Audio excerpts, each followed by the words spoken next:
tere, mina olen Sander Rebane, Endla teatri näitleja ja ühtlasi olen ka saatejuht, juhin õhtuid ja õpin hetkel Georg Vatsa muusikakoolis muusikaproduktsiooni.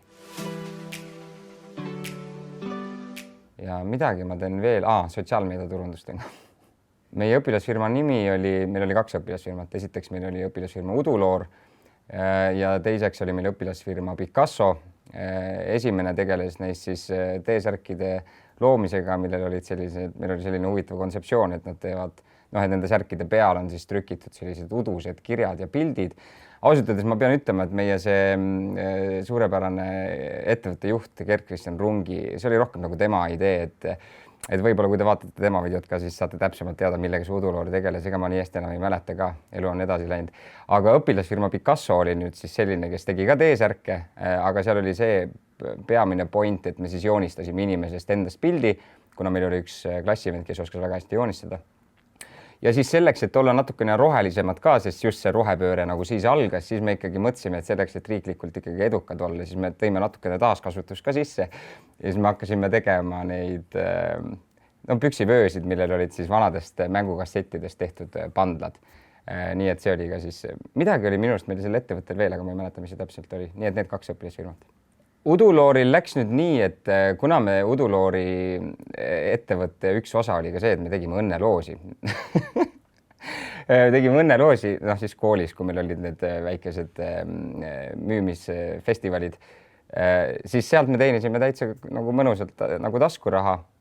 Aga üldiselt Uduloor, kuna see, ma ütlen, kui minul juba on see meelest ära läinud, millega Uduloor nagu täpsemalt tegeles, siis järelikult see ei olnud ka võib-olla kliendile nagu väga nagu kaasahaarav.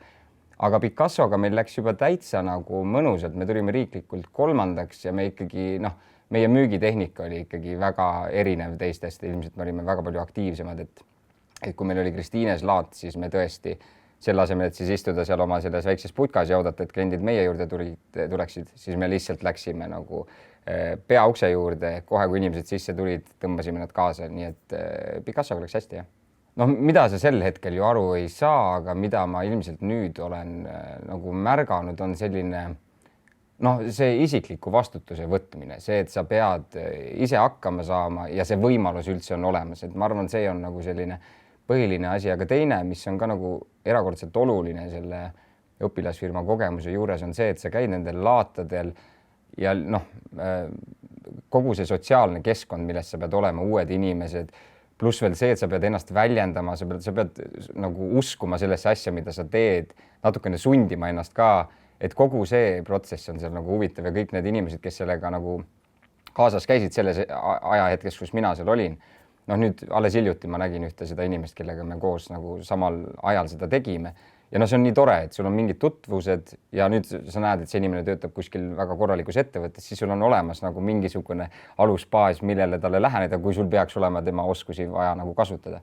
Ehk siis sotsiaalsusvastutus ja pluss veel tegelikult eneseväljendus ka, mis on erakordselt, ma arvan, oluline. Ja tegelikult, mitte nüüd väga liiga pikaks minna selle kõigega, aga võib ju ka, on nagu minu enda jaoks oli kõige huvitavam see, et tihtipeale küsitakse, kui ma nüüd, näitlejana käin kuskil mingites podcastides või taskuhäälingutes ja küsitakse, kuidas ma jõudsin selle eriala juurde ja tegelikult see oligi tänu õpilasfirmadele mingis mõttes, sest me käisime, tegime neid üritusi, me olime nende ürituste juhid ja sealt tekkis esimest kogemust, kus olid lava peal, sa pidid ennast avama, väljendama ja sealt ma tegelikult sain alles aru, et mulle tegelikult nagu meeldib see ja täitsa nagu toredalt tuli välja ka, nii et seda eneseväljenduslikku poolt ei saa nagu sellest õpilasfirma asjast välja lülitada. Muidu sa käid seal koolis ja teed neid oma asju ja tegelikult ei peagi nagu kuidagi oma sellest mugavustsoonist välja tulema, aga see on see, mida õpilasfirma kindlasti nagu pakub. Õpilasfirma kogemus on mind aidanud kõige rohkem ikkagi seesama, et ma saan aru, et kõik valikud on minu enda teha, et ma ei pea, et mul ei ole sellist kannataja mentaliteeti, et kuskilt peab midagi mulle mingi õun nagu sülje kukkuma. Õnneks oli ka tore see, et kui ma läksin Viljandi Kultuuriakadeemiasse, siis Kalju Komissarov kohe nagu kinnitas seda arvamust ka, et mitte keegi ei vaja teid ja see nagu sobis mulle väga hästi, et see paljudele kursusekaaslastele see nagu ei sobinud, aga kuna mul oli see õpilasfirma baas olemas, siis ma suutsin seda, mida Kalju ütles, nagu ma mõistsin seda, et tegelikult keegi ei vajagi ja ma arvan, sellest on kõige rohkem kasu olnud. no ma arvan, üks põhiline väärtus, millest ma olen ikkagi kinni pidanud või noh, ma ei ole seda nimetanud kunagi väärtuseks, et issand, nüüd pean jubedalt kinni hoidma millestki, aga see on kuidagi nagu kaasa tulnud, on ikkagi seesama, et noh, repertuaariteatri näitlejana võib ka jääda väga kergelt mugavustsooni, et lihtsalt tükid tulevad sisse ja sina teed ja loed seina pealt oma nime ja siis saad aru, et nüüd teen seda tükki, aga sellist nagu isiklikku otsust, et kuidas oma karjääri muuta, kuidas seda liigutada. Et ma arvan, see on nagu niimoodi latentselt kogu aeg mul kaasas olnud ja iga kord, kui ma tunnen endas seda tühjuse tunnet, et nüüd kuhu edasi, kas ma arenen edasi või mitte, et siis tänu selle õpilasfirma kogemusele mul on ikkagi nagu olnud see, et ma siis teen ise valikuid, ise loen tükke, materjale, ise võtan lavastajatega ühendust ja mul on väga palju näiteid, mida ma kahjuks täna siin ei jõua nagu kõiki ette tuua, kuidas see on nagu tegelikult see üks samm.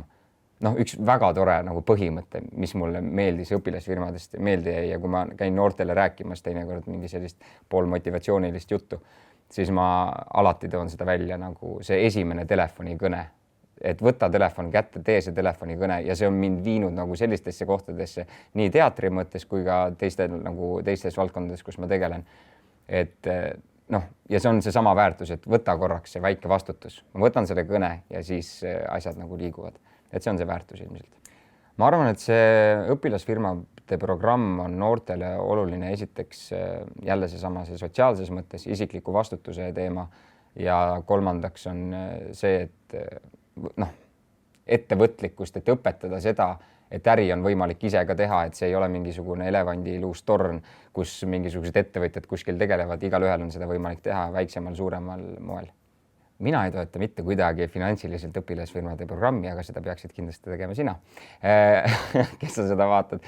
Ei, ma olen nagu selles mõttes olnud tubli küll. Ma kõik need erinevad saated ja intervjuud, kus ma olen käinud ja kus küsitakse minu mineviku kohta ja mis on mingid olulised arenguetapid mu elus olnud, et siis ma olen alati rääkinud õpilasfirmade programmist väga sooja südamega ja et see on mind väga palju mõjutanud. Et seda viisi ma olen siis aidanud õpilasfirmade programmi, ma loodan ka. Mina arvan, et me kõik mäletame seda, mis toredaid kogemusi õpilasfirmade programm meile andis ja milliseid tuleviku arengusuundasid ta meile ette näitas. Nii et kui sa tõesti tunned, et sind ka on õpilasfirmade programm kuidagi mõjutanud ja elus aidanud, siis kindlasti toeta õpilasfirmade programmi Junior Achievement. Me teame, et EPP ju teeb metsikult palju tööd, aitame teda selles, kui teil on võimalik finantsiliselt või lihtsalt ajaliselt või lihtsalt sellega, et te jagate või share'ite seda videot sotsiaalmeedias. Kui teie südames on selleks ruumi, siis kindlasti tehke seda. Aitäh!